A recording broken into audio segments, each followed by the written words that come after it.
back and bigger than ever. It's the unofficial 40 from Soonerscoop.com.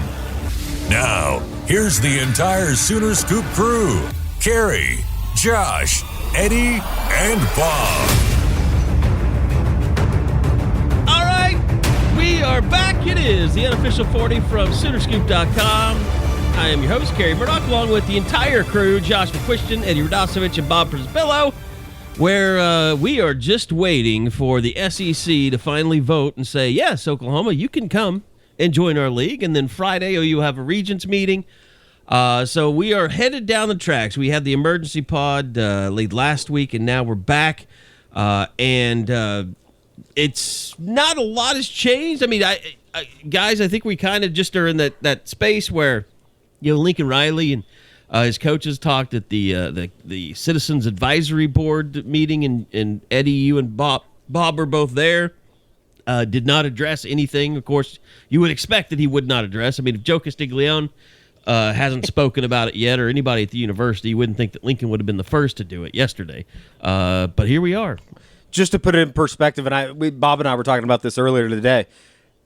1 week ago, at the time of us recording this right now, nothing had happened. In fact, there were still a couple hours before the Houston Chronicle. Tuesday last week, right? Right, we went Tuesday last week, but even today's Wednesday, and even going back to last Wednesday, we're not at the 1 week mark, and it feels like it's been 2 months. It would have been like 2 hours away. Yeah, it would have been like like an hour away when we finished the podcast. Like a little after 2 or something like that. It was a little after 2. It was whenever Jimbo was on the podiums is when the Houston Chronicle story broke. So it has been, whirlwind. Coincidence. Total coincidence. Yeah, that just unbelievable coincidence, that isn't really it? worked out in their favor. They planned for the backlash. Hey, like I've said all week, when you're obsessive about something and the way A&M is obsessive about Texas, you don't realize how stupid you look to people around you. You're just oblivious to it, and they are oblivious. They thought they were going to come out looking like the virtuous right people, and instead they just look like noob idiots. It's almost amazing to realize like how uncalculated that was. A&M specializes in that, though, of being bold and idiotic. Yeah, you're not right. Like, there's something almost honorable in it that they're just so consistently willing to be that guy. But like we had a gentleman's agreement, then you're an idiot. You are idiots if you thought that a gentleman's agreement was going to stop billions of dollars from happening. That's just insane. I was talking to Neil McCready of our Ole Miss site yesterday on their podcast, and the way he described it was, that was all going down, and Jimbo was on the podium, and I was talking to Ross Bjork about what it's like to be in a cult. And that was, that's what it, made total sense. Like, you didn't have to explain that to anybody. Proper bonfire building techniques. Okay, that's... What? That's mean. People have actually gotten fired over that. I don't know what you mean. It's been a long time. But I think, the SEC dealing with A&M, like, they've had them long enough to understand what they're dealing with. Like, none of this is a surprise to them, just as it's not a surprise to any of us that, lived with them in the Big 12 for as long as we did. It's amazing that they're still that way. It was really interesting seeing Oklahoma State's new president pick up a little bit of Texas A&M in her blood. She's had a rough week as well. Until a tequila spokesman came out yesterday and put her in her place. It was good to see Bob joining the op-ed side of the journalism world. He's doing some Big J journalism before he takes that Fox gig. The way that we're headed right now, he may never join the Fox gig. He might not. If he's having to go and do games with TCU and Baylor. I didn't come here or they didn't bring me in to coach TCU versus or call TCU versus Cincinnati. You think we live in a bizarre world now? Just wait until Bob is doing studio work for the SEC network. You've got to play some of his clips before he starts, right? Like, that has to go. You've got to clear the elephant in the room. That would be amazing. We talked to Dari Noka this morning on our radio show, and it's interesting because he's the face of the SEC network, and he's an Oklahoma fan, and now his team is coming into the SEC, and it's been really interesting just watching ESPN and how they deal with it, because we mentioned all this stuff is getting ready to happen, but everybody, and I wrote about this the other day, the Big 12 bylaws, everybody is just walking around on eggshells. And I know, like, all my friends are mad, like, why does it say 2025? Like why are they going to wait that long? Nobody really thinks they're going to wait that long, but this is a whole game of this is a whole game of legalese that's being played right now. Yeah, and I kind of joked this morning today, like if you want to use the NBA Finals as an example, today feels like it's kind of a travel day.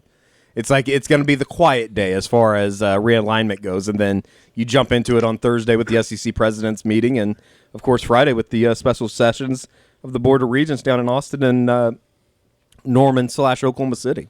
You think if the SEC doesn't release the vote that A&M just goes to all its beat writers and say it was 13-1? Yes. 100%. So they can let their fans know that they still voted against 100%. I don't know if you guys saw the clip, but there was a clip running around from the Texas Open yesterday, and Johnny Manziel gave a statement. He was playing in it, shot 79. He's in 154th place out of 155. But he handled it better than anybody that is associated with I didn't see this. The athletic department down in College Station. It was unbelievable. He was just like, yeah, bring him on. So is he disowned then for having that mentality? Probably. It's not what you're supposed to do. That the biggest winning mentality from a loser there is. I mean, he handled it better than anybody. If Ross Bjork would have said that, nobody would have said anything. Like, he's a human. He's an adult. I think Ross Bjork is just in a position where he is so... You look at his back, you can see the strings coming out of it. Yeah, I mean, it's just like he came, from elsewhere. He's never experienced anything like that. All he really knows is you better just do everything like you've never loved anything more than you love Texas A&M, because that's how their fans are. Yeah, there's a lot of... I think you could say the same thing about, what's come out of Stillwater here over the last couple of days, and that there is a lot of pandering to a fan base, and... to expect something other than that is probably a little naive. You should expect that every person that works for a university is going to stick up for their school during a time like this. And what's been, I think, even it's kind of under the radar, guys, is just like, what the is going on with Texas? Like, between OU and Texas, like, is this a bromance developing? In a way, I was talking to a buddy about this the other day, and I'd love to get your guys' thoughts on it. And it's almost, I don't want to say scary, because I think that we've been in this position before as far as, like kind of expecting Texas to get it together at some point. But maybe this is the first sign of, like, for the news to never get out of Austin is maybe the biggest upset in all of this, that nobody was running their mouth down there. Right. And maybe this is a sign of, maybe some changing times as far as the way that athletic department is run. And I think that we all kind of agree, if it is, that's really good news for Texas. That might be a little too conspiracy theory, guys, though. According to Heather Dinich, she's an Texas has OU right where they want him, and now they're going to stab OU in the back as well. So, here's the way it goes sideways. If Texas comes out and says, look, we've got the money to buy ourselves out, I'm sorry you don't have the money, but we're going to go ahead and go, and you guys come when you can. Like that, to me, that's where things just fall apart. And I still think even if that happened, OU would go to the SEC. They wouldn't change their plans. But, like, if you want to know how the bromance breaks up, that's how it breaks up. You'd have to break down the numbers on that, because there's part of me that thinks that would be like, it would almost be smarter for Texas to be like, okay, yeah, we're going to help you out of this deal because we're going to get more if we can get there in 2022 than if we have to wait and mess around with this until 2025. because we're tied into the grant of rights just like you are. But is there anyone that believes that Texas is going to pay OU's share? Like, yeah, maybe. No, not really. Like, but they owe them $160 million from the Longhorn Network, so they'll just use that to buy them both out. Like, one, OU, I don't think OU's gonna just let someone pay their share. I mean, maybe they could do it and then pay back Texas on a loan, over years or something. But even that looks bad. I mean, to owe Texas money. Like, would ESPN say that this is a way of we're not necessarily paying Texas as much as we're paying like the SEC, or I mean the Big 12? Yeah, they'd have to frame it like, look, Texas got the network, it didn't work. This money is going to free up you guys because, Oklahoma, you got screwed over by this too. I mean, it's all blood money anyways, isn't it? It really is. I guess it doesn't matter, but there are people out there that would like lose their shit over Texas paying for like Oklahoma's. It's like two older couples out at dinner. It's like, of course somebody's going to get mad about it. And I mean, that just seems like it's like it's also. It feels like that is Texas's arrogance peeking out, too. That, like, there would even be a report out there to say, well, Texas is going to come in and save OU and get them out faster. Like, that's not really... All of a sudden, it's just a weird dynamic that's involved. So I don't really think that that's the way it's going to work out. Like, I don't even know... I don't know. It's just that whole scenario to me seems unlikely and strange.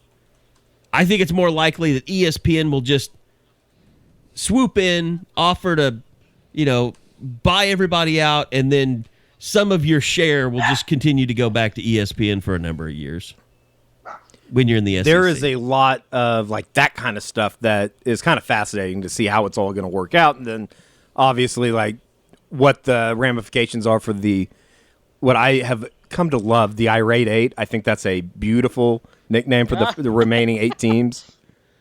Well, here's the deal, too.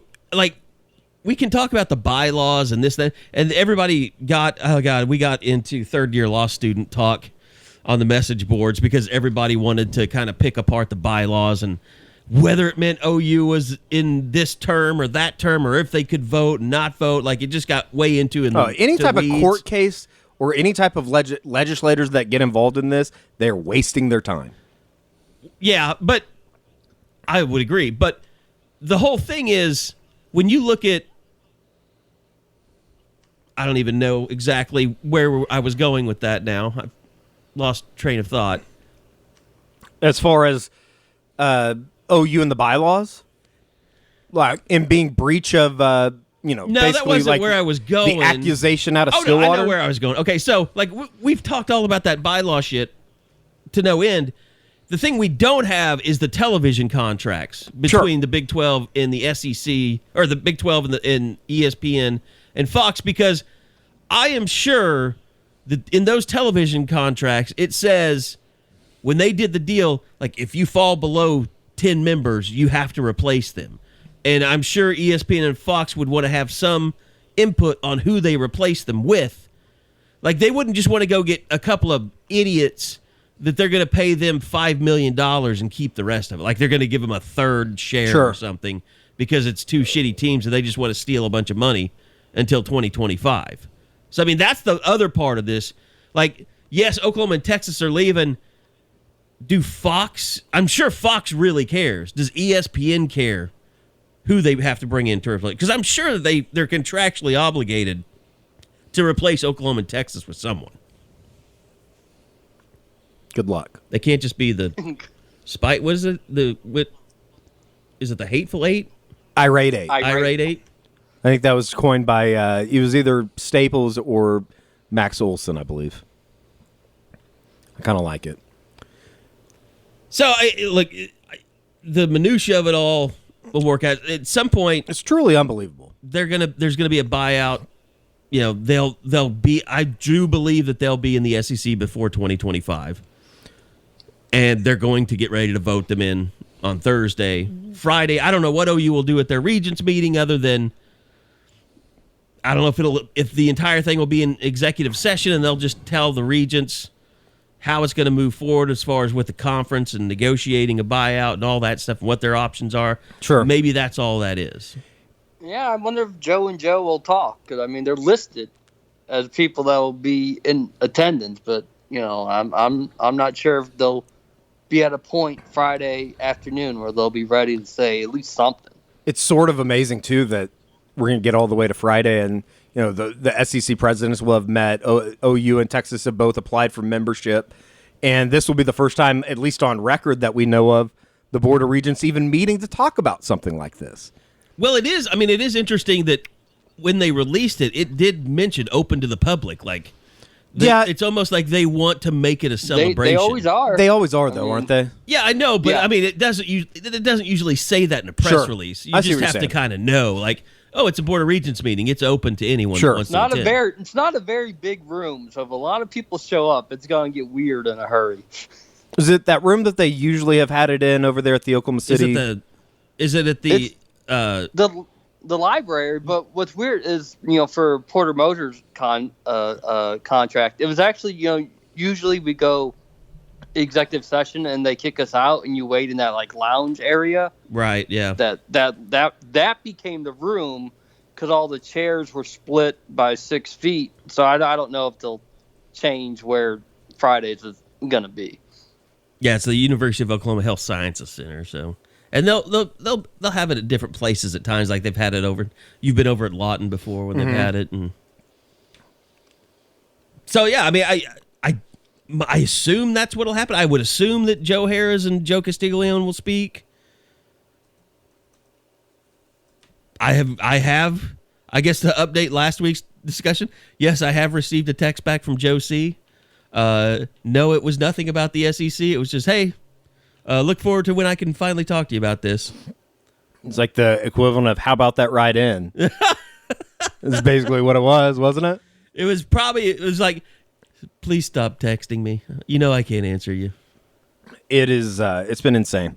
Guys, I know on Friday we kind of put our initial thoughts on, I guess overall, basically the death of the Big 12 and the initial news of OU to the SEC. But, Josh, Bob, did you guys, what was your just overall reaction to the news? Because I'll be honest, I think when everything kind of came out, and I'm usually not a big nap guy, but I woke up from a nap and I'm glad that I was asleep, because my initial reaction would have been to just completely shit on the idea of OU and Texas going to the SEC.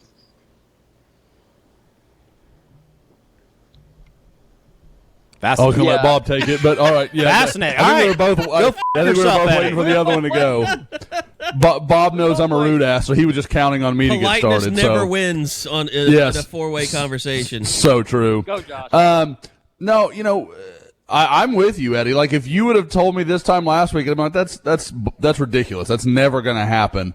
But just as what we've all learned over the last week is just the intricacy of this plan. I mean, like it feels like 2 months ago, OU, Texas, and Greg Sankey were sitting down saying, okay, on July 27th, OU and Texas will officially announce that they are, removing their grant of rights from the Big 12 for past 2025. And then we'll announce that we are accepting or that we have received an application. It feels so orchestrated and so well done that it's one of those things that almost as soon as you realize that it was actually real, you almost had the same realization that this is going to happen. It wasn't this is up in the air, this is kind of interesting. It's something OU and Texas are looking at. Once you crossed off the doubt that this could even be a erroneous report or A&M was throwing something against the wall, it was like, this is almost a done deal. It amazes me with how well Castiglione, Sankey, and Del Conte handled this whole thing. For me, it comes down to Bob Bowlesby just not doing anything in like the last 5-6 years to make sure this didn't happen. Like you survived the first round in 2010 when it looked like something was going to go down, and it's like he breathed a sigh of relief that they didn't drown, but he never worked to get the conference in a better position, and just like OU and Texas just kept having to put everything on their shoulders and carry the load year after year. And then when they realize, there's something better out there and we can reasonably attain this and make this happen, and where we're at is never going to get better. It is time to bolt. And I'm never reminded more, Bob, of the stupid "every game matters" slogan. It's like they fell into that, and that became their identity. And they just never thought, like, maybe this shouldn't be our identity. Like, maybe we should stop listening to our own bullshit that nobody is buying anyway, and actually be proactive and try and get a couple more teams. Like, it's just like, it boggles the mind. Like, you looking back at it now, it's easy to have hindsight, but yeah, we probably should have been raising more hell about, every game doesn't matter with 10 teams in a 12-team conference. It might be hard to... The perfect example is literally any time something like that slogan comes out, we would make fun of it on this pod. Like, it was like, that's dumb, that's ridiculous. Literally, the second the SEC becomes a possibility, Eddie and Carrie are chanting SEC on the damn emergency podcast. Like, it's just like there's such a clear gulf between the way those two organizations are run that I mean, like the SEC, you give it the benefit of the doubt. Anything the Big 12 touches, you're like, that's probably stupid. Like, I don't know for sure, but I'm betting that's dumb. Eddie, I think Josh is jealous we didn't start the podcast and include him in the chant this week. I know. I'm almost losing my voice. That's why I'm eating on these cough drops. Oh, Josh, I've been doing it all week. Do you want Josh? Do you want to do the chant? I'll do the chant with you. No. I will. I honestly, I'm one of those people that. Let's just do it. No, I have no part in it. No part. Go. None. Let's do this. None part. Let's do None this. part. SEC. There's two things you got to do to get in this conference. You either got to do the chant or you got to f*** your sister. One of the two. It's up to you. Look, we want them to like us, Eddie. Don't do this. I don't want to be liked. Don't do this. I don't want to be liked by this group. I'm with Eddie. I want the people that like. Oh, I want ironic chants. Like, if OU wins the national championship this year, I want ironic chants of Big 12. Look, if at the game. No, I think they would have to chant SEC. If OU does pull it out and they do win a championship this year, national championship, they'll be the villains, and I'll be fine with that. But OU will be hated coming into the SEC if they're coming off of winning a national championship. They need to embrace exactly. the villain, I think that's been villain a role. Big revelation for some fans this week. You are the bad guy. You need to accept it. I mean, like, OU needs to come in, and this is the reality of it. OU needs to come in there swinging their dicks, saying, we're not the ones that let Alabama win our conference every year. We win our conference. Like, they need to have some bravado when they walk in there. Don't you dare allow these losers that never win shit and base their entire identity on the fact that they're in a conference. Don't let them tell you how to feel or how to be. It's the first day that all 16 of them are in the cafeteria together, and like OU or Texas even talks back to Alabama. It's like, I didn't know we could do that. and you shank Texas A&M on the way to, well, I said talking shit to Alabama. I told a Baton Rouge radio station, it's like the first day OU needs to go in and kick the shit out of Vanderbilt. It's like beating somebody up on the first day of prison. Yeah. You got to beat them up. You got to find the smallest guy and make him your bitch. I thought it was the other way around. I thought it was the other way around. You had to find the biggest guy and beat him up. Well, and for this instance, it's going to be the smallest guy, and it's going to be Vanderbilt. Lincoln Riley, his new offensive line, new quarterback in 2022 is going to be like, Alabama, we want you. It will be interesting to see when this comes to pass. I've talked to a couple people over the last week, and it seems like 2023 is circled. Like, I was even asked, like, where are you guys getting this 2022 idea?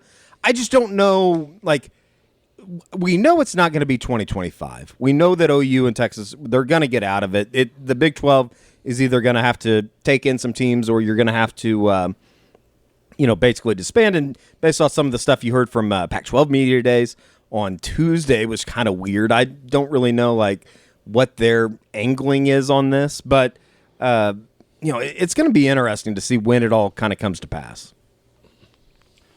You sit me down. What would you guys rank it like in terms of likelihood? Sorry, I think 2023 has to be seen as the most likely date. Right. Maybe the easiest route is to 2023, but the way things have worked, and especially over the last 7 days, 2022 wouldn't surprise me at all. The problems. Here's the problems.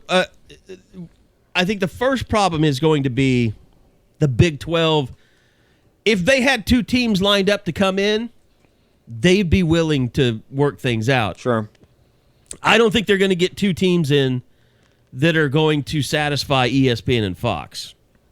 And I think it'll be tough just from that standpoint is the other members won't walk away. Now, if the best case scenario is if OSU and Tech and KU all want to bolt, and then the whole thing falls apart. And you can talk about super majority and 75% and all that. Those are the conference bylaws, and I go back to what about the TV contract? Sure. Because if you lose the TV contract, you lose all that revenue. And I mean, is there even a conference anyway? That's why the reactions, and particularly out of Stillwater, which I completely understand. I know that we've said that a million times, but it's almost like Mean Girls in a way.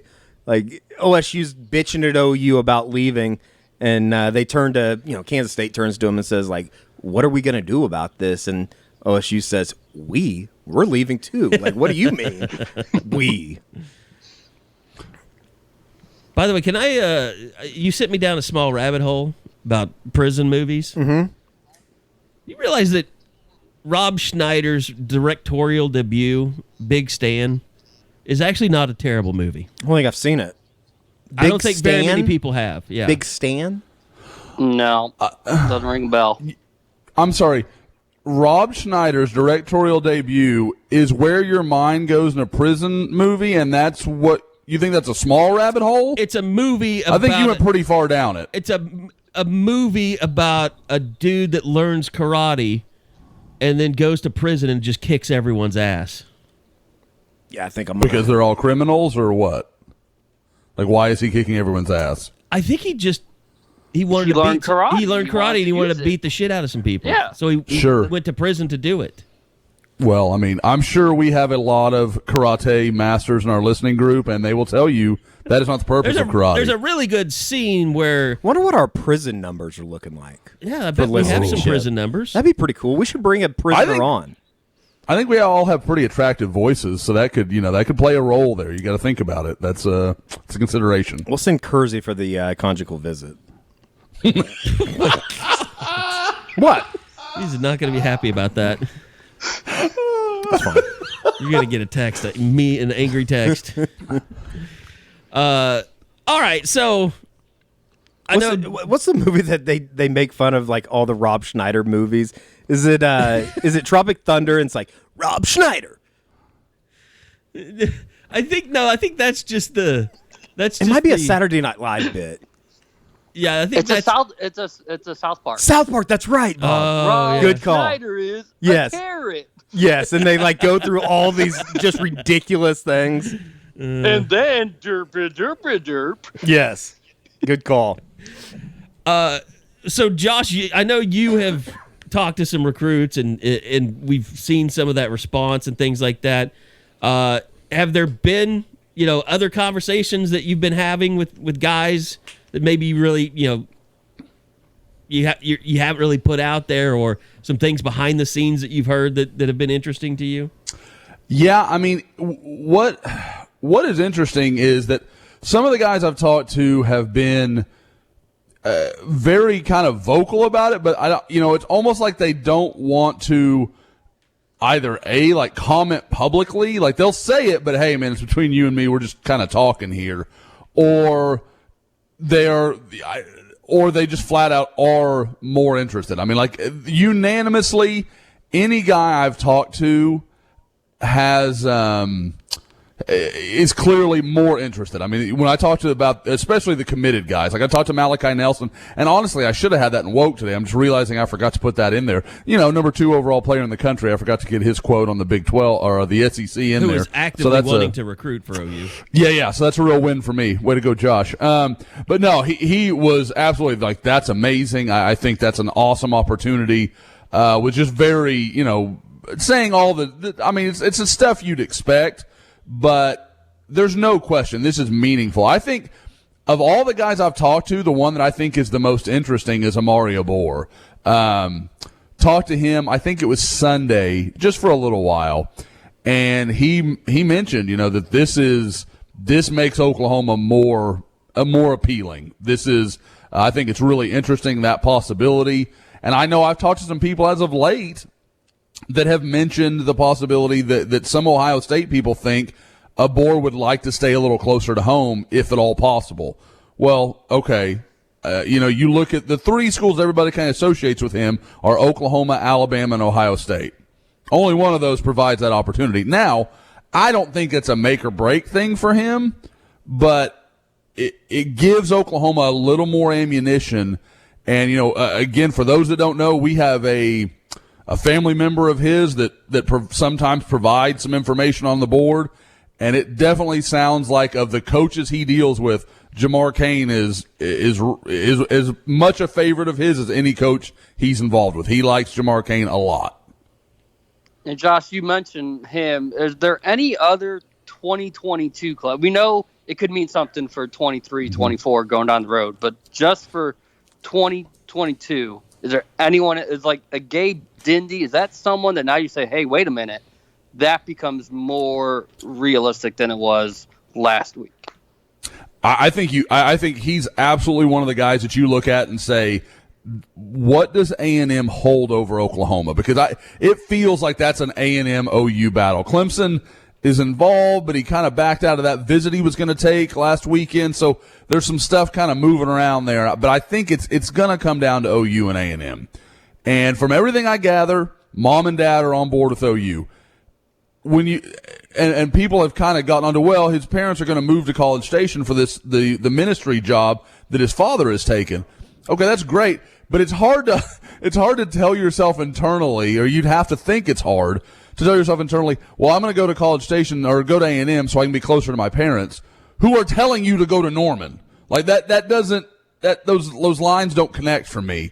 So I think that's really interesting. The guy that I thought, now having some time to kind of think it over, the guy that I thought was the most interesting reaction was Gentry Williams. It almost felt like Gentry Williams was so excited, and he kind of told me, and then he was like, maybe I said too much. So from that point forward, he was a little more cautious about it. But he was like, that's amazing. Like, I mean, he really was. It was clearly an exciting thing for him, because I think that's been Gentry's hang up, is what we've talked about with DBs for years with Oklahoma. Do you really want to go to the Big 12 and get run all over the field by these teams throwing 45 times a game? Now, we won't get into whether that's a silly narrative that has just lived far too long or whatever, but that's what a lot of these guys believe. And so I think it's really an interesting idea for him to go out and challenge himself against the best players in the country, which, argue whatever you want, those guys exist in the SEC. Let me ask you, if this had been in place years ago and wasn't just happening, do you think that this would have turned the tide against, like, Bobby Proctor and Josh Proctor? Josh Proctor, Bobby Proctor. I think Bobby Proctor probably signed. Yeah, could have been. Bobby Proctor. Yeah. I think OU could have landed Bobby Josh Proctor for sure. And kid that went to Michigan, Dax Hill. Dax. I mean, Dax Hill was never really like Proctor, like where Proctor's actually, seriously torn. I think at one point, I don't think it ever got that way with Dax. I think Dax probably still does what he did, but maybe it makes it more interesting. Maybe, hey, that idea of I could play in the SEC. I'm not going to have to play against my brother. Like maybe there's some connection there, just kind of spitballing a little bit. with Josh, maybe it's enough, even with what was so much of what I've always heard about Josh Proctor had nothing to do with what conference OU was in, or really even, I mean, yes, it was who was recruiting him, but it was more about what they weren't doing recruiting him. Yeah, I was going to say he didn't like the relationship. Let's assume that the coaches weren't here, and we won't say anything. Yes, if you're telling me it's Grinch, Manning, and OU to the SEC, Josh Proctor is probably on OU's roster right now. Yeah, I know that's just a big hypothetical, but I guess I'm just we've been talking so much about, you lost out on, the number one guy this year, but there were, this and that made that happen. Like, I have to think the SEC is now a card with in-state kids, just like it has been in Texas for a lot of kids with A&M, that takes away a lot of, indecision. Oh, there's no doubt. I mean, that's absolutely something that just you can fall back on. They can just say, hey, because I mean that's what half the SEC schools do. Hey, if you're in doubt, we're in the SEC. No, where do I sign? Like it makes things more simple. It really does. The thing that I keep harping on, and I, obviously, like you guys have been on various radio shows and pod and all this stuff, and kind of just what this means to OU. I think the thing people are going to end up probably a little bit wrong on is that this is just going to be some huge change for Oklahoma's recruiting in the Southeast. Don't get me wrong. There might be a player or two per year that OU wouldn't have gotten that they get now. Do I think that's going to be a 5-star? No, I don't. Like I've said over and over again, okay, OU goes to Florida and is going to recruit this 5-star guy. Are they most of the time going to choose OU over in-state Florida? No. Why? I mean, you're gonna do that because OU's in the SEC? You can go to Florida and stay in the SEC. That doesn't really compute for me. Where I think it is going to make a big difference is in the areas where OU has already had some success. You think Oklahoma is attractive to California kids when they come in and watch OU? When they come in and watch OU play Kansas State? Okay, sure. I mean, they're clearly having some success, so yes. But imagine when that home game is Texas A&M or LSU or somebody great like that. That is where I think you really start to see OU kind of take it to another level. What about a guy like a Chris McClellan? Does it change anything for a guy that, might have been looking to go play in the Big Ten at Ohio State? Does a draw to the SEC help? Would that be a good example of an in-state kid? I think that is a very good example, especially considering the position he plays. Sure. I mean, you're talking about defensive line. Those guys know the best line play, either side of the ball, is consistently going to be found in the SEC. So I think that is a huge thing for Oklahoma. I guarantee it's something they are already, no, that's not right. I don't want to say that. As soon as the ink has dried and it's clear OU is moving forward, that is a pitch that will come up immediately, and I guarantee you it's something that Chris McClellan's already thinking about. I mean, because he likes OU. We've said before, if OU would have, offered him way back when he wanted to be offered and all of these things, I think OU's clearly the leader right now. I think that is what it is.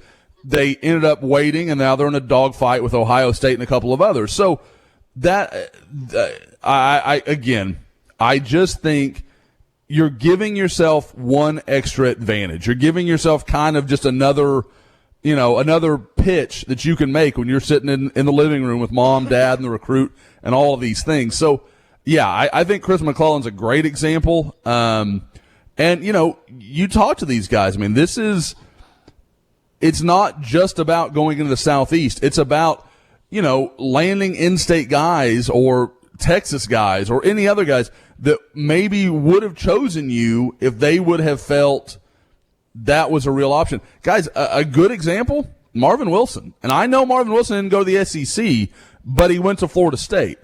The relationship he had with Calvin Thibodeau, if Calvin Thibodeau could have told him, hey, we're an SEC school, we're going to play the best, you got a chance to, we're going to play in Texas some, we're going to play at A&M, you'll get to, your family can come up from Houston. that you're just giving yourself more bullets to fire, basically. It's also kind of funny that, I think that even if OU does get, and it's almost expected they were supposed to get an uptick in recruiting, I think it's been pretty obvious over the last couple of years that things are getting better. And people are going to look at the 2022 class, and depending on how it finishes out and closes out, and even the 2023 and so on, and they're going to say, well, this is an immediate effect of a move to the SEC, when in reality, it's probably a little bit of everything at play, as far as it was already expected to be really, really good in 2023. And we kind of joked about,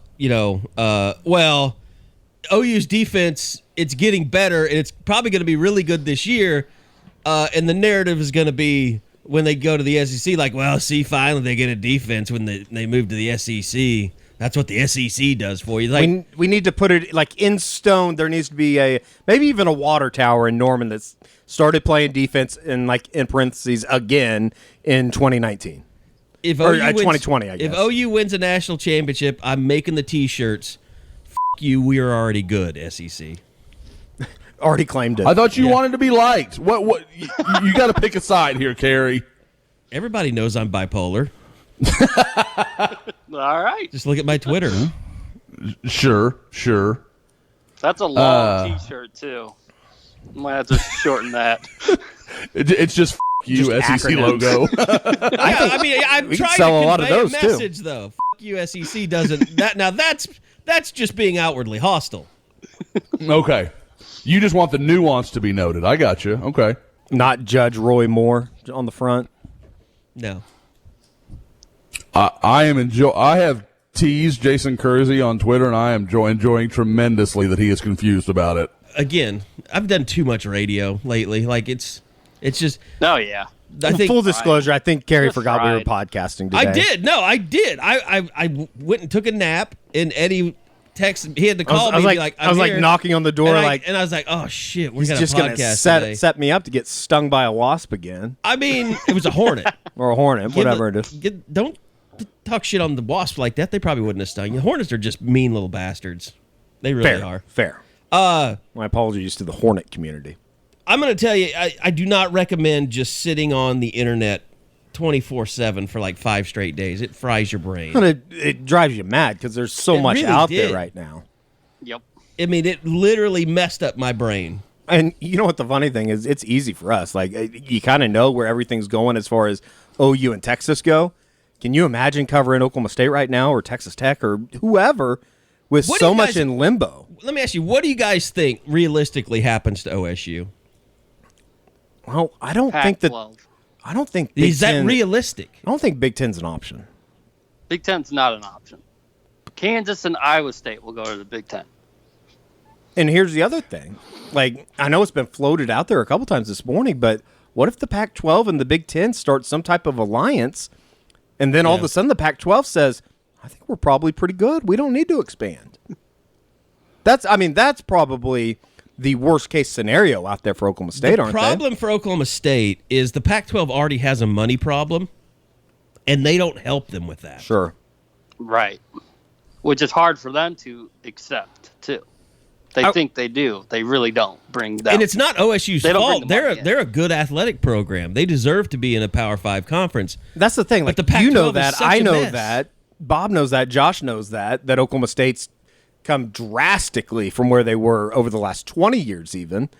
But I don't know if, like, nationally, if it's respected like that in a way. And obviously the people that are going to listen to this are like, f them. It doesn't matter. But they hate whenever we talk about OSU. yeah, sure. I don't know. Especially like in a Positive sign that way. they'd reserve respect. Yeah. The one thing I do know about the Oklahoma State thing is you better enjoy Bedlam this year because you're not getting it for a while. Yeah. I'm going to go ahead and say if you can be at Bedlam this year, be there. That is going to be a shit show that I just can't wait to watch. OU might have to take extra security. Yes. Yeah. I mean, I almost got decapitated by a chicken wing 9 years ago. The game when they decapitated. It's a little dramatic. It almost took my head a off. little dramatic. I'm lucky that I got out of there. The bottles were the problem, not the chicken wings. Yes. What was that? Was that 13? That was the year when they tried to They tried to trip Stryker. Yeah, I think that's the reason why Kevin Clintworth blocked me. I mean, OU used like 7 quarterbacks that day, and they still threw a perfect pass to win the game. All you need to know is Kendall Thompson threw an interception in that game. Well, so did who was the holder? And Grant Botham threw Grant Botham. No, he threw a touchdown. Yeah, He threw a touchdown pass. To Michael Honeycutt, right? that's what I was saying. Yeah. Another a touchdown from a holder. That was a pretty good Bob Stoops game. Looking back on it, just for that team to go up there and be able to win. Justin Gilbert drops the interception. Clearly dropped it. I think Oklahoma State buddies will get a text message after that. But it was that is also probably the coldest game I've ever been down on the field for. It was terrible. 100%. It was worse than Manhattan the week before. Both of those games are back weeks where that's about as cold as I think OU's played in the last 10 years. I was appreciating. That's right, because that was the week before you, Bob, and I were all at the state championship game at TU, I think, watching Stephen Parker those years ago. Oh, that's right. That's right. And it was snowing, and you were like, "This is nothing compared to Stillwater." Like it was cold that night in Tulsa, and you were just like, "This is nothing." I did 6 a.m. radio outdoors in a trailer that morning. I mean, it was awful. It was awful. I can't even imagine. But you had to stand out in it the whole thing, so I don't know why. No, it wasn't too bad. I survived. Maybe stronger. No, to me, if I play it out in my head, the only thing that seems like that is going to work is if the Big 12 just stays together. I just don't and just know. ekes out that contract. I Like- mean, but eventually that money's going to die. They've got to think of it that way. Did you see Fitz's Tim Fitzgerald's suggestion as far as if things aren't going to break up until 2023, the Big 12 should go immediately and invite a Central Florida or whoever and make OU and Texas play a year with those teams in the conference. I kind of found that to be an interesting proposal. I don't think it'll happen, but Negotiate that into their departure? yes. You have to, and you not only do you have to play them, but you have to go to Orlando and you have to go to Provo or wherever. If Cincinnati, they're going to whoever. get the money, give OU all road games. Yeah. And Texas all road games. If you're going to negotiate for and ask for 150, because they're going to ask for more than just the TV. They're going to ask for damages and penalties and stuff. If you're going to ask for all that stuff, you can't force them to stick around. Once you determine that dollar figure, Sure. you have to be able to let them cut And bait. I get that. And that would be funny to force them to play, which is another way of acknowledging that OU and Texas are the only way those schools would make money too. Guys, had you seen that quote from Iowa State's athletic director prior to that Pete Thamel story, or I guess late last week? I about watched basically this without video. OU and Texas, they'd be the whack. Oh, I didn't see that. From Jamie Pollard? He said that? Yeah, it was like a quote from 2016. Oh, so a while There ago. you Okay. go. Yeah, and he was saying, we understand that without Oklahoma and Texas, we're pretty much the whack. And while I appreciate the honesty, why the hell would you ever say it? Stuart Mandel said some weird things over the last couple of weeks, but I did find his story pretty interesting yesterday on The Athletic. Yeah. Comparing The TV ratings. ratings from OU and Texas, and which is, astronomical compared to everything else. And you throw somebody else in there, not OU or Texas, and it is very comparable to the AAC. Can't even get to 1 million. Yeah. It's amazing. And the AAC makes $8 million or something. Oh, yeah, it's like pocket change Yeah. compared to what OU makes. Or the Big 12, I mean. It might be and 30. that's the tie-in just problem that the very Big 12 is small. going to have, because if you've got to deal with guys, if you don't jump when you get the opportunity at the Big 10, the Pac-12, the ACC, whatever it's going to be, you might get left cutting your revenue by 75%. Nobody that cannot be maintained. So they're as soon as somebody gets a real offer, they're going to jump. And that's when this whole thing falls apart. And that's why, like I said, I think 2025 of the 4 years that we kind of see as a window, that 2025 is the least possible of the 4 to me, because it's going to happen. And whether all these schools will find a place or not, some will, because it's just like why the SEC took OU in Texas, because they don't want them to go somewhere else. The Big Ten may not want, Kansas all that badly, but they sure don't want them to go to the ACC or the Pac-12 or somewhere else and make those conferences stronger while we've done nothing. They saw Bob Bowlesby could tell them what that looks like. Yeah, it is like you look at some of the schools, like Kansas has basketball, but decisions aren't being made on basketball anymore. Mm-mm. I mean, you can having a great basketball program is not going to make your TV deal any better. And Kansas's football is so bad. Well, there's just so much politics in it. Opening up that market would be my pitch.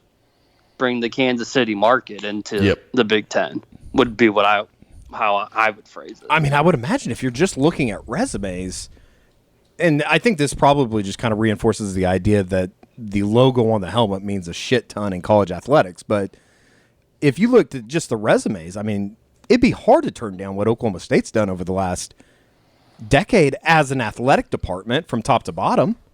But wrestling doesn't, for these purposes, they don't care what you do on the wrestling mat. They don't care what you do on the golf course or baseball or softball, wherever. Here's the problem: is the SEC is poised to be dominant moving forward because they're backed by ESPN. The problem that the Big Ten has is currently, yes, they have a contract with ESPN, but their bigger contract is with Fox, and Fox owns 51% of the Big Ten network.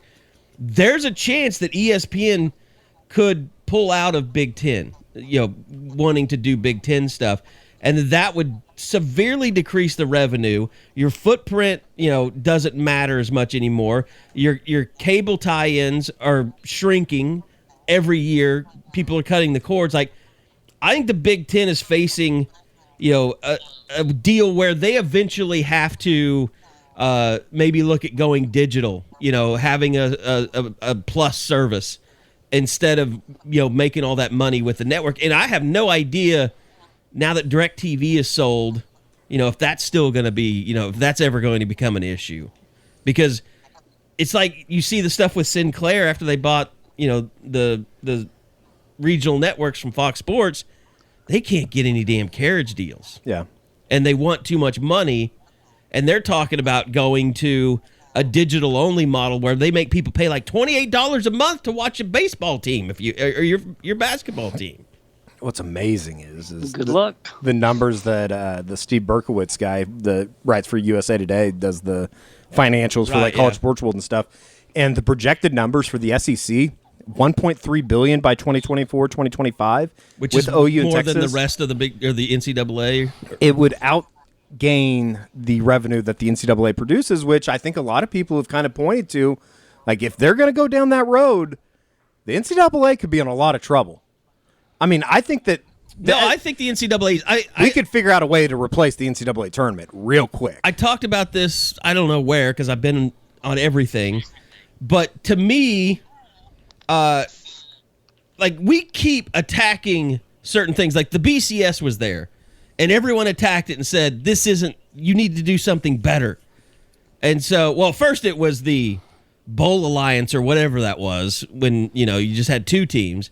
Then you had the BCS. Everybody's like, we need a playoff. So then you get a playoff. And that happens with everything. It's like, you got to pay the players. This is not right. And then you do cost of attendance. Well, and then so now these players are getting $5,000-$6,000 extra a year, and they're like, that's not good enough. You need to do name, image, likeness, and then people are passing laws, and we keep finding things to criticize the NCAA over, and then we fix them, and then we find something else. Now the next thing is the NCAA needs to be abolished, and schools just need to be able to do what they want. So that's going to become the big ticket item, and we're going to see the NCAA out of existence in the next 10 years, in my opinion. unless they wake up and are ready to make some changes, which I think based on Mark track Emmert's record, still going to be there. not going to happen. He's Bob Bowlesby in his way out of the door. Man, Guys, this I tweeted something last week. The scary part is Bob Bowlesby was a massive improvement over his predecessor. Dan Beebe was a moron. Dan Beebe was a clown. But fake Dan Beebe came back last week. it might all be worth it just to get him back in the Twitterverse. It's been wild. I never would have thought that we would see the day. I never thought I would see the day that OU. I'd literally never thought it was going to happen. And especially after Big 12 Media Day. Bob and I literally had the conversation on the way back from Arlington, like, smooth waters. Everything feels pretty good right now with the Big 12. And come to find out 1 week later, it'd be completely screwed. I really did have that feeling because that's what Bowlesby was projecting. We didn't realize what an idiot he was and how that's not exactly. You can't follow his lead. Okay, I'm going to play devil's advocate for a second. What could Bob Bowlesby have done? And I'm not saying he couldn't have done anything. I'm saying I don't know that I know the answer. He could only do what OU and Texas let him do. Yeah. That's the truth of it.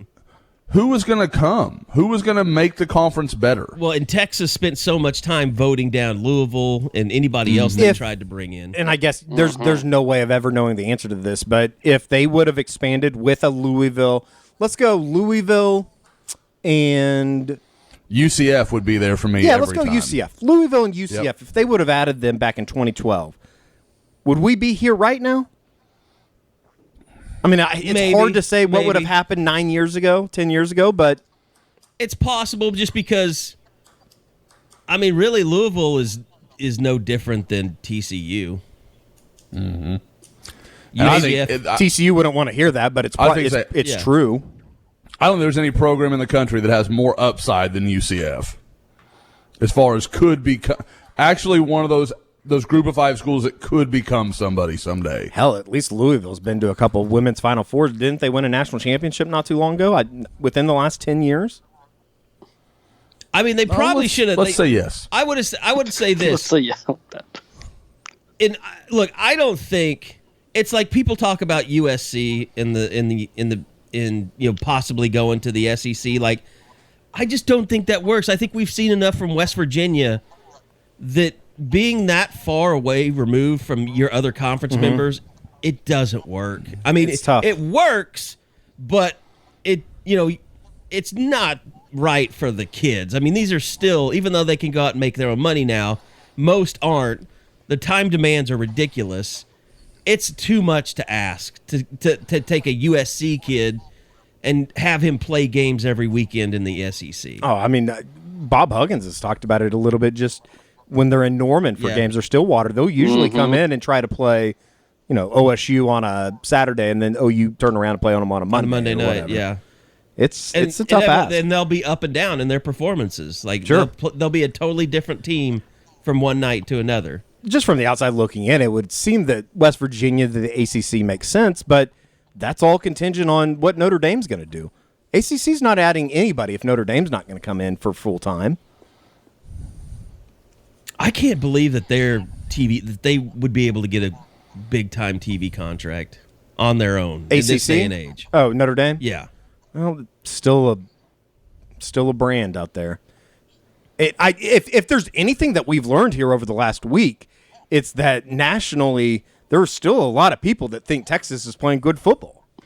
Yeah, that's true. You know what I mean? It's yeah. like Notre Dame's kind of the same thing. Well, Notre Dame's been in the college football playoffs, though. I mean, sure, and they've been a lot better. Hell of a team last but if year. anything, I think it just reinforces this idea that not only does brand mean a lot, but that helmet means a lot, and just people, for the general college football fan, when they see Notre Dame or Texas or OU or whoever, they automatically equate that to football, and then it comes back to blue blood status. Guys, to bring it full circle, you know who seems to be the most confused about what Texas is as a football program right now? Texas A&M. Like, you should be dying to play Texas right now. Sure. Yeah. You should be get them here now. We want to stomp them in front of every recruit in the state of Texas. Like, do this. The other thing is people are using crazy. like 2006 logic, like Like they have the players. They've had the players this whole time.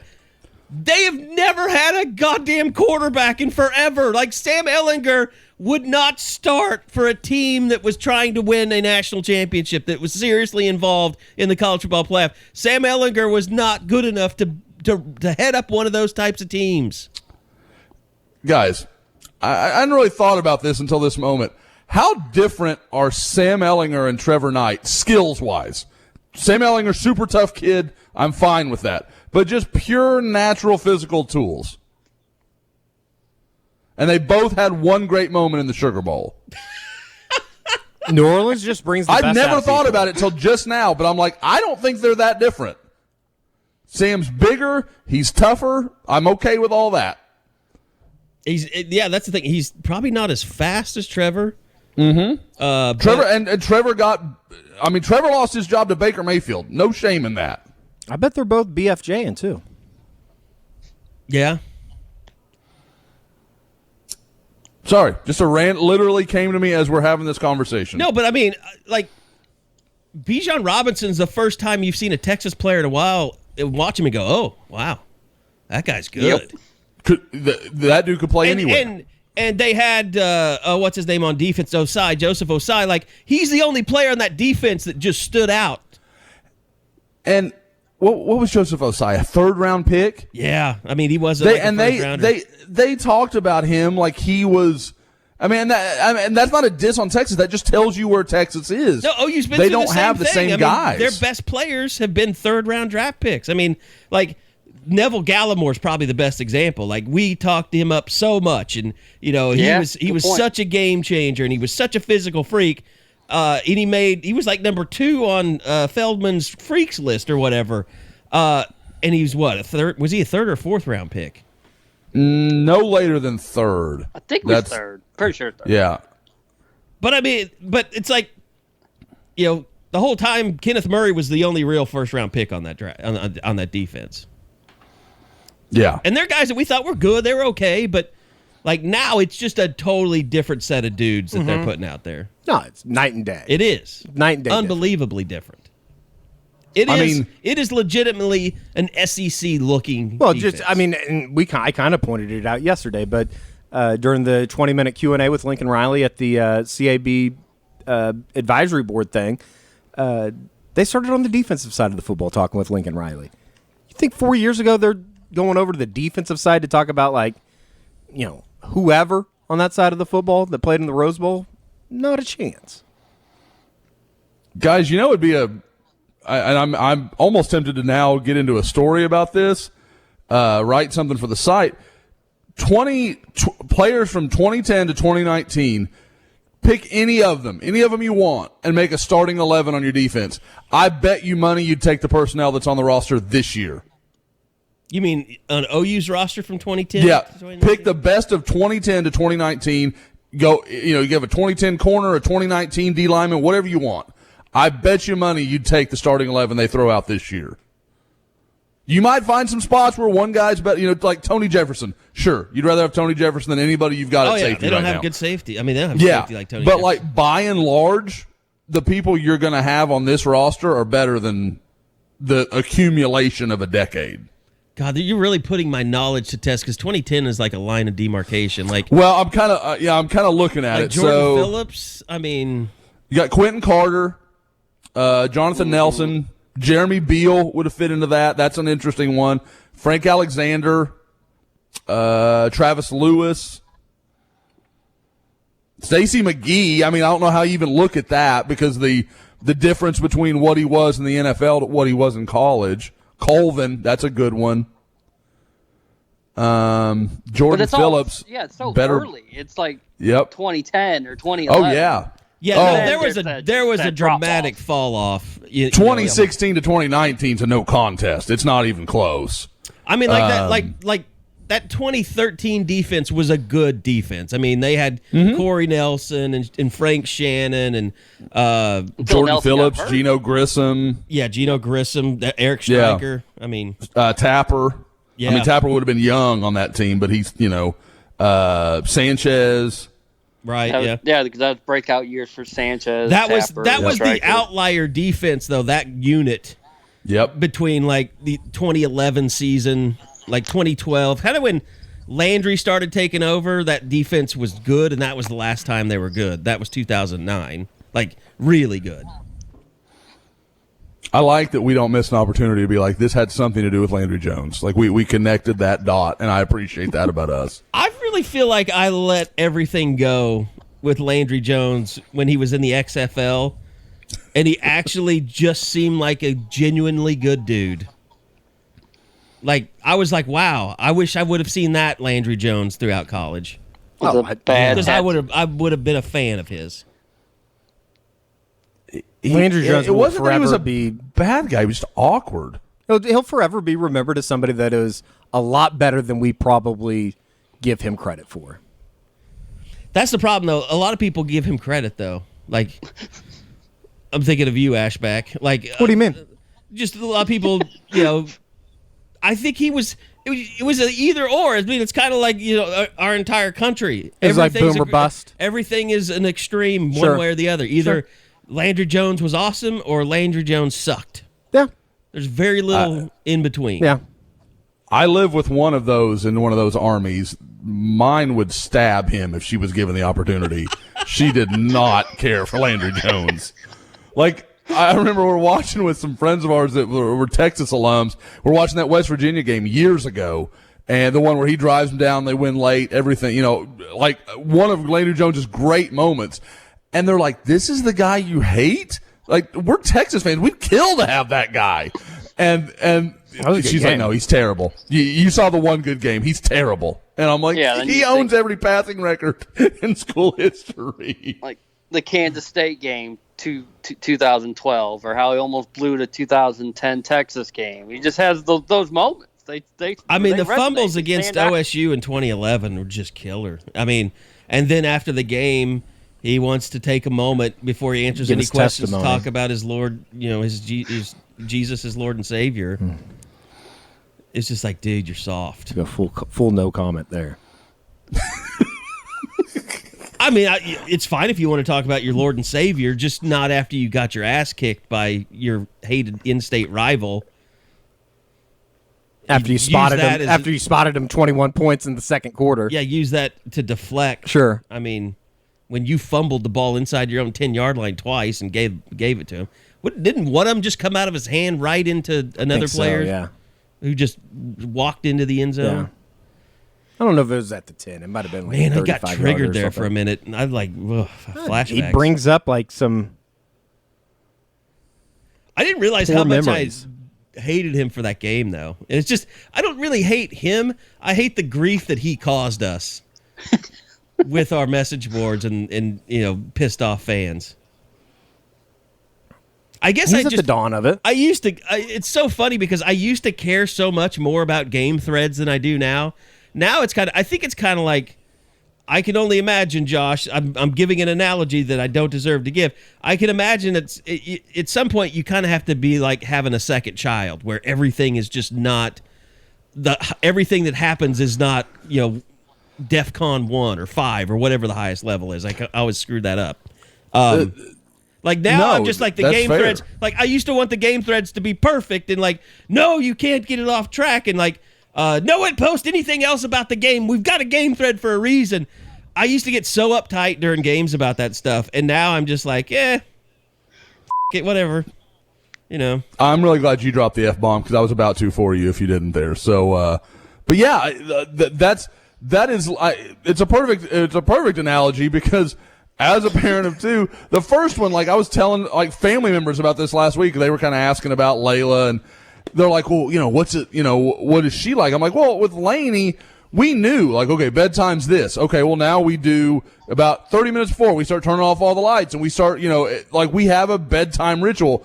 With Layla, it's like, girl, it's time to go to bed. Just go to bed. Like it's a totally different animal that you're like, I don't have time to make your life the perfect little picture that I tried to paint for your sister. So, and that is, someday Layla's going to listen to this. As we've talked about many times, there's going to be a lot of therapy that comes out of the girls listening to the podcast through the years. But that is what it is. These are my chronicles. They can listen to them when I'm old and, suffering from dementia. Let's quickly talk about the cab deal yesterday, because you guys both were there for a reason. And Bob, you've kind of thrown some stuff out there, but what was you heard from Lincoln Riley, who's all moderated by Toby Rowland, and then Calvin Thibodeau and Cale Gundy spoke. Both you and Eddie kind of give me some of your takeaways, what you really thought about, what stood out to you, I guess. Yeah, I mean, you just hear the excitement when it comes to the defense. There's depth, there's experience, there's playmaking ability. They've got it all. They know they have it all, and it's just about getting those guys all to produce at the same time. And that almost sounds like might be one of the issues, trying to figure out the snap count or exactly how you're going to get all those guys among the linebackers, defensive line onto the field, because you can't play them all at once. But I think the best part was Calvin Thibodeau. When he was asked questions, he didn't try to hedge or, say, oh, it's everybody. When he was asking who's guys to watch, he'd mention Jordan Kelly. That's someone that's under the radar that's really going to make a splash. When you want to know who the leader is, it is Isaiah Thomas. But Perion Winfrey just brings a certain something that no one else on that defense can bring. And that's what we've been talking about. That's the type of guys that they didn't have 3-4 years ago that now they have, even before they make a move to the SEC. And that's the type of guys that they're really hoping, end up being the leaders throughout the course of the season and try to get them to that 8th national championship.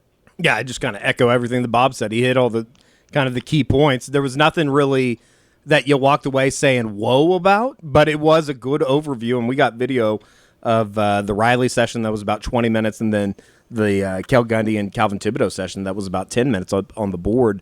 It just kind of was a good nuts and bolts type overview of everything that goes into the season. And I think that, it's going to be particularly interesting to see what kind of opportunities some of the young guys are going to be given at the beginning of the season, whether it be a Clayton Smith or an Ethan Downs, who a lot of people have talked about, or a Danny Stutzman, who a lot of people have talked about, coming in.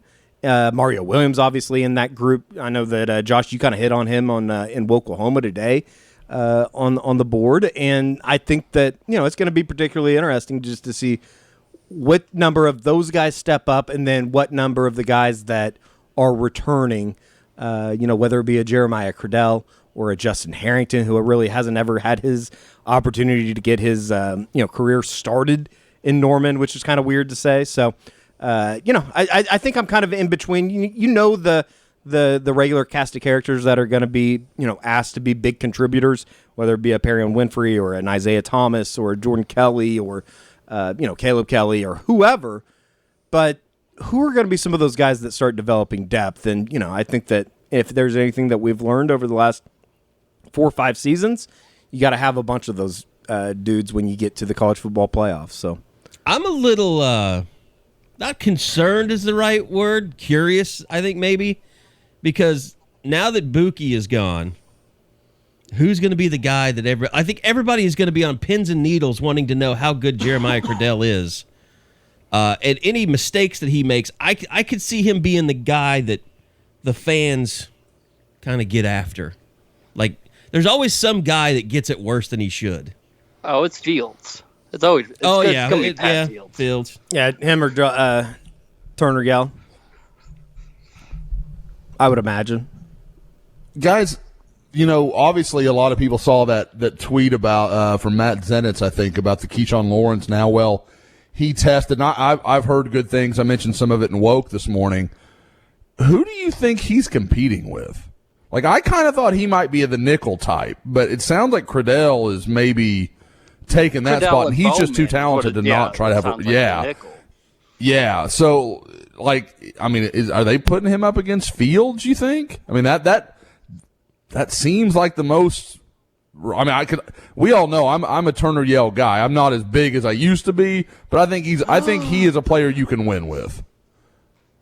Man, Fields. I don't know if – no, I mean, obviously you can win a lot of games with Pat Fields. Do I think you can go play Alabama with Pat Fields and not potentially get stung for that? No. I think I think that's a matchup they would go at. I think the thing about Pat Fields is he can't catch a football. Like that Iowa State game was such a great example of if you would have just caught the damn ball, that would have been a totally different game.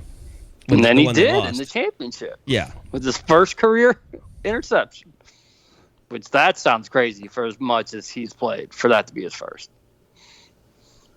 Yeah, but no, and Josh, I think the deep middle guy. Yeah. I think that Key Lawrence, he's standard safety. And I don't even think you really differentiate that much between Fields and Yale. That's fair. I think they. It's like I remember. Was there a game where, when Turner Yale broke his collarbone that was another terrible memory, of course, with Justin Fields came in and played. Or Justin Broyles. God, he's out of college. You think that I'd stop making like he's a Chicago Bear, yeah. Yes, scaring Aaron Rodgers into retirement. Yes. No, he's back. Oh no. That's where we are with Bob. The Bears have Justin Fields. It's okay. They have the best quarterback in the division. Everybody knows that. Oh no. Oh no. I judge my quarterbacks based on if they go back for Christmas. No, but the Billy Bowman thing, I mean, that's the real. I mean, like, if Cordell doesn't do well, I think Billy Bowman showed him enough where they're just like, yeah, we'll just play him instead. I don't think you have that at the safety position. Bowman was another guy that Riley kind of mentioned yesterday. As he's going to be counted on. They like him enough that he's going to be in there. I think we're sort of waiting for like a Kendall Dennis or Bryson Washington or like some of those guys to break on through. Yeah, to me, Bryson Washington is the one that's just kind of the, and I think COVID statistically, Woody Washington probably had a better freshman season than we want to remember. Absolutely, I've been on the Woody Washington train for a long time. Like I said, I was surprised talking to somebody yesterday where I know we've all been pretty big on both he and DJ Graham. And I talked to people who are like, it sounds like it's going to be a little bit rotational. I mean, and obviously that's part of what Alex Grinch does. But, I mean, guys like Latrell McCutcheon, I mean, there are some other guys that have come on and are apparently playing and, I guess not even playing to some degree, but just putting in the work to be in that rotation, be guys that can make a difference. So that's maybe the most confusing thing about the Justin Harrington thing. They feel so good about what's at corner, and safety just feels like a giant shrug. I don't understand why that wouldn't get another look. I know. I think that'll be one of the first things I'll ask Alex Grinch in fall camp. Yeah, I mean, and from everything that you hear and everything that we've been told about Latrell McCutcheon, like, he makes them better being on the field. Even if you have good guys, like, he's such a ball hawk, it sounds like he would make the defense better if he were the starter. I mean, if he were out there more than anyone else, they'd be better. Eddie can attest, that dude is not going to be overwhelmed at any point in time, whether it's physical or confidence. That's a dude that has true belief in himself, and everything we've ever watched from him, he backs it up. No doubt about it. Going from yesterday on offense, Anton Harrison is the one that I would circle from Riley, just sort of bringing him up and just saying flat out, this guy looks like one of the best tackles we've had in years. And you think about, what he was able to do as a true freshman through the COVID year. And I know we're still sort of wondering how that tackle position is going to shake out. I think you got to definitely say Harrison will be one of those two starters. I'll make a prediction right now. Anton Harrison is starting in the first snap of the season at left tackle. Okay. Yeah, left or right. That's one thing that Lincoln didn't say. He just said at either tackle spot. Yeah, that's one of those guys. I mean, like and last year we talked about it over and over. Because I know people are going to get confused. I'll make that prediction further. He will be starting, and Wanye Morris will not be. So Swenson's who's gonna be the? So other? don't mention that name, Bob. Well, don't mention that you name. just said Morris isn't starting. I didn't invoke a Swenson reference. I mean, you know, We're how having that such shit a nice goes. day, Bob. My God, are you trying to kill us all? When they mentioned a certain linebacker that came back for 6 year. I almost Don't- mentioned it when Josh started shitting on DTY, but I didn't. He's an all-state. Don't make any bets. Don't make any bets. Don't make any bets. Okay, I'm good. No. I'm good. I can let the moment pass. What I'm about? fine Are you with about my Harrison. Anton? I'm not Harrison? shaving my head. There'll be no head shaving. I don't know who the other starter because now I mean Stacey Wilkins obviously couldn't be the guy and he left the program, so I don't know who looks like that's the guy that's going to step up and be. It's Finley the next Felix, tackle. Bob. I don't know why you're sleeping on Finley Felix. But I mean, like, you look at it. So you've got, if it's not Morris, you've got Marcus Hicks, you've got Savion Byrd, you've got Noah Nelson, who's not really part of the program right now. They started playing Bray out at tackle Oh. a little bit in the spring. They did, yeah. Finally, after Bill said that would never happen, basically. Because it feels, Andrew Rame, Chris Murray, Tyrese Robinson, Marquise Hayes, like they've got guys in the interior, but where's the help on the tackle? I don't know. Do you slide Aaron Parks out there? I mean, he's athletic enough. He could do. Which is a name we I don't know haven't where heard he's once at, but since he's been on campus. Yep. Not that doesn't say too much when you think of COVID and he was a true freshman, but we have not heard that name one time. sure. Or does Tyrese Robinson move out there because you feel better about having more interior? I think guys? that's a possibility, yeah. Yep, that Yeah. sounded like something they're toying around with. So anyway, that was just my little sidetrack there. Mm-hmm. And then you did mention, and we've talked about this on the board. By the way, I want to make this. I'm not reporting anything. That's just a prediction, all right? So don't get all up in arms and like, why did you do that on the pod and not tell us on the board? I'm not telling. I'm just making a prediction. That's all I'm doing as far as Anton Harrison. Eddie, or maybe it was Bob. I know you guys were talking in the war room yesterday. It was telling about Lincoln Riley kind of just having a throw-in sentence on Marcus Major yesterday. Yes, they asked about running backs, and he went all in once again, trying to get this ingrained in people's heads. There's two starters. It's Gray and Brooks. Don't worry about who's starting. They're gonna play the majority of the snaps. And then he mentioned Trey Bradford coming in, and it's just the very last sentence. Yeah, Marcus Major has been improving as well. I don't know what that means. And there's talk. I mean, well, I don't want to dance around. We've addressed it on the board. There's talk of, being ineligible academically. Which I completely agree with people. You have to try to be ineligible. Former football players told me the same thing. Like, you have to work really hard to not be eligible. Don't understand how that happens, to be completely They hold honest. your hand so much, you have to literally go out of your way to become ineligible. Yes. And we'll see. I mean, I think the first time that we're going to be able to talk to Lincoln is probably a week from Thursday. So, I don't want to go either way on that right now. I think that's probably the best way to say it. And I have not heard anything about a Meet the Sooners Day, of course, with NIL, name, image, likeness out there. I think everybody wonders how that's going to work out. I've seen other schools that are doing it. Are there other schools? I haven't seen much. Yeah, it's not like big. I think Alabama announced that they were still doing it. Did they? If they had, I missed that.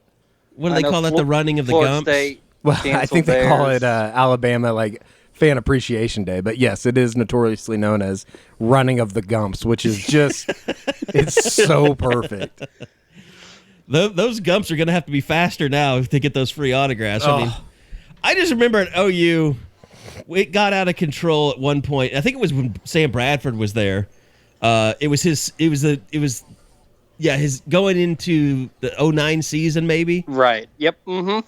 A dude brought a OU football helmet couch and dragged it. And that was back when it was in the practice fields. So he had to have that couch with him. Like, he would have dragged that at least a mile. God.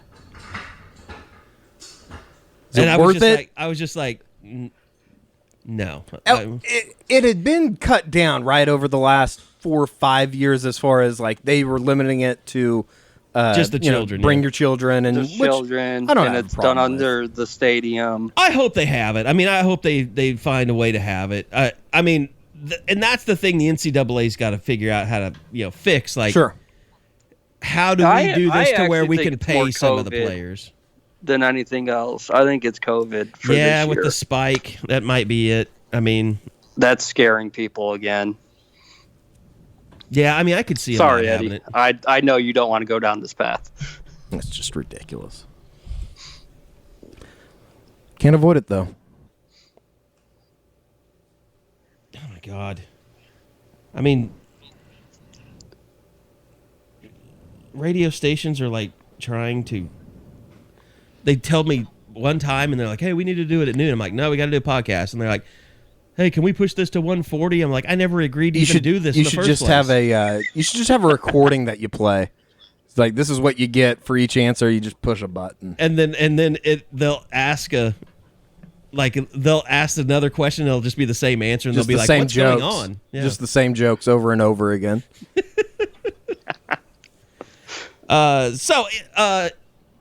Outside that now, Josh, let's get to this before we get out of here. The weekend is developing. You're seeing more names coming out. Kind of talk about what's happening there with OU.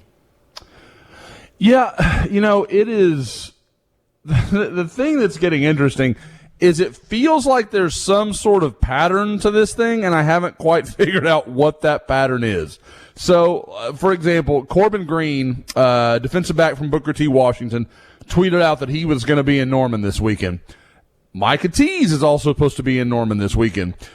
In case anyone doesn't know, they have a teammate named Gentry Williams that you'd have to think maybe hitches a ride with either one of his two teammates and makes it down to Norman this weekend. So I would take that as if you get Gentry to campus, I almost don't care what else happens. Like, I don't expect it to be some massive weekend. I think the problem was from the start, people were like, oh, it's another barbecue. No, it's not that. I'm not going to say it's anything close to that or anywhere near that. It's just, I think they're trying to find a few guys they want to focus on. Xavier Bryce is expected to be there. I'm trying to pull up the actual list I have, but there is like Robert Spears Jennings, like the guys that were only involved in single person visits. Might be good to get them all in a group setting. Yeah, absolutely. And I think that is some of what you're looking at. It's just because, like, Xavier Bryce, like you said, Bob, kind of came up. Now, he didn't do the camp setup like Robert did, but same kind of idea. He was kind of one-on-one. It was a little more isolated. So I think you're going to get some chance to, mitigate some of that. Now, there are guys that I've checked with that I need to, frankly, need to check back with because now we're getting close enough to where I get less of the I don't know. It's either yes or no.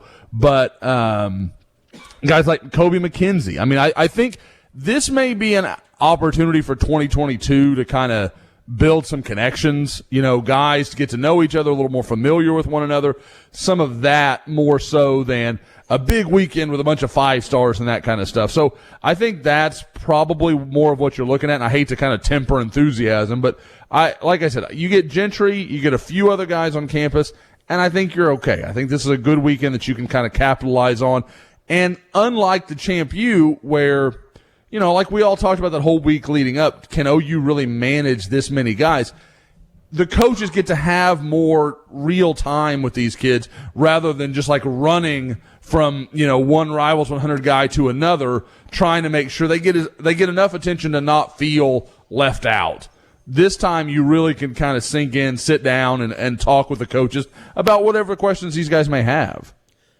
By the way, we talked about SEC and what it means for Oklahoma recruiting, and I know until anybody knows when Oklahoma is leaving, it's probably not an issue for like current recruits.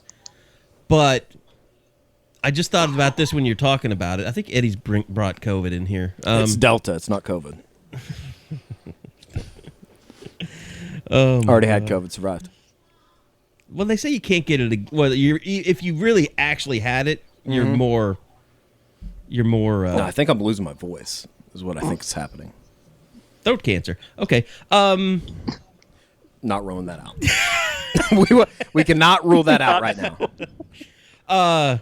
No, but here's when you start talking about Gentry Williams, I'm thinking in-state guys like Josh. Do you think that what's going to be interesting is watching these Big 12 teams that have decent recruits that aren't going to the SEC. And then my first thought was, wow, could this change anything for Talon Shetron? And that's come up. I just don't see that. I mean, Talon's not that kind of guy. I mean, it was never for him, I got to play in the biggest conference or I got to play the best competition. Not playing in the best conference, just not playing in a conference maybe. What if OSU goes to the Pac-12? I mean, that's obviously good, but what if they stay in the Big 12 and they only have 8 teams? Don't get me wrong. I don't see any way they wouldn't see that as a negative, but I don't see it being enough to overcome the decision he's made with his brother and everything. I think so. Part of it. Now, if let's say Tabry had been offered yesterday and Talon hadn't done anything, then I think you really have an interesting debate. I think something happens. But it feels like, they already kind of, they ripped the Band-Aid off. Like at some point, we're just where we are. I mean, this is just not that kind of family that's going to do the chaos. I mean, that's not the way they operate. And I know some OU fans don't want to hear that. They'd rather dislike the Shetrons. They're really good people that don't want to mess with this and go through all this trial and chaos.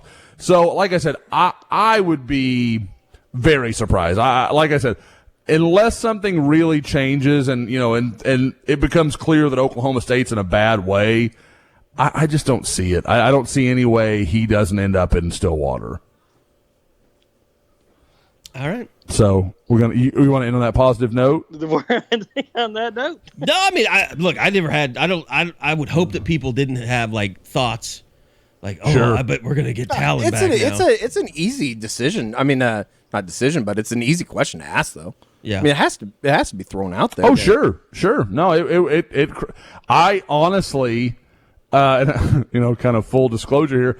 When it happened, I sent his dad a message like, "Man, you guys must have really pissed Oklahoma off." And he didn't respond for a little while. I was like, "Dude, I totally meant that as a joke. I really hope you didn't take that as any sort of because I try to avoid some of that, but it was just too funny to not do it." And that no, I mean, I talked to him a little bit. I mean, they were. It was very much like, wow, this is just kind of interesting. It wasn't. Oh, we gotta think about things or anything like that. It was just it's kind of wild times. Kind of like everybody else out there. It's like, holy shit. Yeah. They were as caught off guard as anybody. Yeah. Yeah. I mean, we all wonder how this is going to end up. I mean, that's the thing. Nobody knows until something happens. You don't even know what your future is. I think the most interesting questions, as far as like now that we know what's happening, everything's out there. Kind of. I want to know and. I don't even know if these are questions that'll ever be asked, or answered, or be able to be answered. But how many people at OU knew? I was told from a source that said he bets there was less than 5 people that knew inside the athletic department. When did Lincoln find out? It would have to be. Well, that had to be Joe, Lincoln. Yeah. Maybe Mossman. Maybe Kenny. Mm-hmm. And all I can think of. Larry Nafee, maybe. I'm just throwing names out there. I have no idea. Yeah, that would be a 5. Zach would probably know. Selman. Yeah. With Joe, but you'd have to bring in the development arm. It's the top, the upper echelon of the athletic department. Did Porter Moser know anything? Was he even led down a path of maybe this could happen in the future? Or did they just give him a bunch of new Jordans to be happy that he had? They could. It seems to me like they could just keep Porter Moser happy with Jordans. Yeah, like he loves Jordans so much. And I guess there's only 2 things, but yeah, and then when Lincoln found out, because hey Porter, we got to cut your recruiting budget. Here's some Jordans. The super conspiracy theorist, and I heard somebody call in. I think it was Al's show or somebody. And Al's obviously he's out of town right now, but it was Cale Gundy needs to be arrested was the take because he didn't tell Mike about it. Which was just it's banana land thinking to even begin with. But if you look at it, I bet Cale didn't know. Like, I would imagine there were not a lot of assistant coaches that knew, just for the fact that, like, you can't tell anybody. Like, I'd heard Yeah, that. I don't think there's zero. I don't think that there's people inside of Joe Castiglione's home that knew. Yeah, I agree with that. Like, kudos to Joe C. Kudos to CDC. Like, those guys could kill somebody because they're not telling anybody. They've passed the bachelor party invite list. You can bring them along. They're not going to tell anybody what happens. I'm a big Harris, mob too. movie fan. I did not know who he was all about, but he got it in him to make this type of move within the first couple of years being on the job. It really is amazing. And it's even more amazing that Texas kept it quiet. Does it matter at all what Harris does from here on in? Like, he's a god to OU fans forever. Like, it doesn't matter at all. That's usually the He could be like, we're just going to focus on being an agricultural school, and we're going to literally teach nothing here, but we're in the SEC. That's usually it's just the presence that Putnam City North Panthers bring to the table. Oh, Jesus, here we go. Get a Panther in there, get them to the SEC. That's all that matters. All right. Anything else we need to hit on? What is the recruiting-wise, Panthers Josh? not giving the University of Oklahoma? Got them to the SEC, got them a Heisman Trophy, and they got them me. It's unbelievable. Couldn't get him national championship. Couldn't get him that 8. We're working on that, Bob. Working on that. But I won't have anything to do with that, unfortunately. Well, except for the bag you dropped for Malachi. Yeah, and, we spin all that anyway, so it doesn't even matter. There is no more. We need more. That all went to tacos and beer. Yeah, I was like, hey, make sure you take care of I always want to call him Malachi Lemon, but I know it's Mackay Lemon. Mackay. Mm-hmm. I don't think we had enough, though. I had to come back. All right. Last chance. Anything that anybody needs to throw out there before we get out? It's on your mind. I don't think so. recruiting-wise, Like, the next time that we come into the podcast studios, though, it's going to be literally football season or preseason football season. We might want to wait next week if we do maybe a preview next week and then a recap of everything, because we're going to have local media day and stuff like that. So it is it's here. Like I was telling somebody earlier this week, it's like at some point we're going to have to go from SEC like conference realignment into holy shit, the football season starts in like 2 weeks. And that's what I'm here for. That's why I keep Let's make the turn. I'm ready to make the turn. Before we go, we've got to give Eddie a moment here. Do you want to comment on Tathan Martell at all, or how you feeling? I hope to God that he can find his home back at home in Las Vegas. I think they should. I think the Netflix camera should pick up where they left off with QB1. QB1. Yeah, this could be like QB9. That, in all seriousness, though, that timeline that I forgot who put it out there. Didn't he become a tight end though? Is Hutchinson put? Yeah, that is unbelievable. Like everything that he has been through. 9 years since he initially committed to Washington. It's crazy. Wow. And at some point, you would think like people would just be like, "Yeah, man, like you're a good kid. Probably we like having you around, but are you gonna ever contribute?" It's got to be connected to the sister, right? I don't know. She's probably on meth anyways nowadays. Her Instagram following plummeted after her brother didn't succeed, and Probably. I she's forgot got what her name was. What was her name? Riley. Riley. It's Riley. Oh, Mm-hmm. Won't ask why you know that.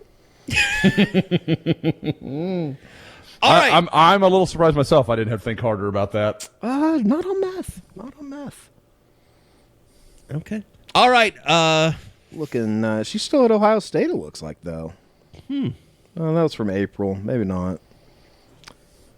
She looks thick with Two C's? 3 C's, maybe. Okay. Especially around the bottom area. Okay. That's it. The pod is over. We've officially jumped the shark. Thanks to everybody for listening. You tell me. Wow. Yeah.